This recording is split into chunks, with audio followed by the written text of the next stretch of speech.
আসসালামু আলাইকুম বন্ধুরা। আশা করি আপনারা সবাই অনেক অনেক ভালো আছেন। বন্ধুরা, আজকের থাম্বনেল অনুযায়ী আপনাদের সাথে আমি আলোচনা করার চেষ্টা করব। আসলে কোন সাইজের, কোন জাতের গাভী গরু পালন করলে আপনি অল্প পুঁজিতে শুরু করতে পারবেন এবং অধিক মুনাফা অর্জন করতে পারবেন এবং আপনি খামার করলেও ঝরে পড়বেন। তো আমাদের বাংলাদেশে অনেক খামারি আছেন, কিন্তু ঝরে পড়ার খামারি অনেক বেশি। সেজন্য আমি বলবো যে কিভাবে অল্প পুঁজির মাধ্যমে ভালো জাতের গাভী তৈরি করা যায় সে নিয়েই আজকে আমার ভিডিও। আশা করি ভিডিওটি জুড়ে থাকবেন এবং লাস্ট পর্যন্ত ভিডিওটি দেখবেন। তো চলুন শুরু করা যাক আজকের এপিসোডের মূল আলোচনাগুলো। আজকের এপিসোডে নাম্বার 5-এ যেটা রয়েছে তা হচ্ছে দেশির ভিতরে যেগুলো বড় জাতের গাভী। আপনারা যারা গরু পালন করার অভ্যস্ত আছে বা আপনারা যদি একটু যারা অনেকদিন ধরে গরু লালন পালন করে তাদের থেকে যদি একটু পরামর্শ নেন, তাহলে দেখবেন যে দেশির ভিতরে কিন্তু অনেক ক্যাটাগরি রয়েছে, কতগুলো জাত রয়েছে, ছোট জাতের, কতগুলো মাঝারি জাতের, কতগুলো একটু বড় জাত, ভিটামিনের চাহিদা, সমস্ত প্রকারের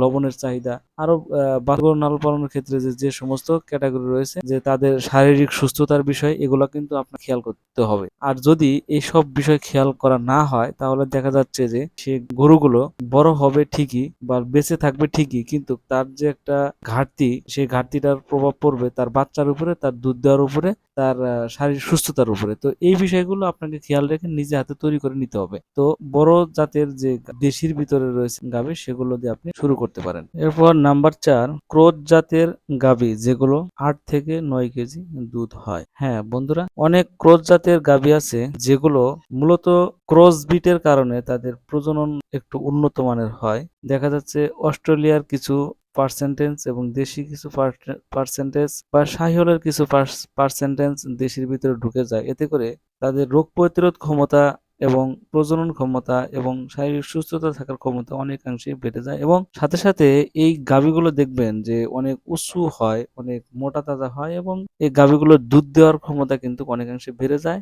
আর একেবারে প্রিয়র হলস্টিয়ান বা প্রিয়র শাহিওয়াল জাতের গাভী না হওয়ার কারণে, ক্রসবিট হওয়ার কারণে কিন্তু এর দামটা একটু লো বাজেট, দেশির চাইতে একটু বেশি থাকে, বাট অরিজিনাল হলস্টিয়ান ফ্রিজিয়ানের চাইতে কিন্তু কম থাকে যদি হলস্টিয়ান ফ্রিজিয়ান এবং দেশির ক্রস হয়ে থাকে। তো সেক্ষেত্রে আপনি এই গাভীগুলো দিয়ে শুরু করতে পারেন, এতে পুঁজিও কম লাগবে, প্লাস আপনি লাভবান হতে পারবেন। নাম্বার 3, শাহিওয়াল জাতের গাভী, যেখানে দুধের পরিমাণ থাকতে হবে 10 থেকে 12 কেজি। আপনারা জানেন বাংলাদেশে সবচাইতে পরিচিত এবং পপুলার একটি জাত শাহিওয়াল, যে শাহিওয়াল জাতের গাভীর বর্ণ লালচে বর্ণের বেশি হয়ে থাকে এবং আকর্ষণীয় চেহারার অধিকারী হয়ে থাকে। এই গাভীগুলো থেকে যদি দুধ আপনি নাও দহন করতে পারেন, তো দেখা যাচ্ছে যে যদি গাভীটি বিক্রি করে দিতে হয় তারপরে আপনি উচ্চ মূল্যে বিক্রি করতে পারবেন। কি কারণে? এই গাভীগুলোর চাহিদা অনেক বেশি এবং এদের যে শারীরিক গঠন সেটা অনেক চমকপ্রদ। আর শাহিওয়াল জাতের গাভী অনায়াসেই 10-12 কেজি দুধ আপনি দহন করতে পারবেন। এরপর নাম্বার 2,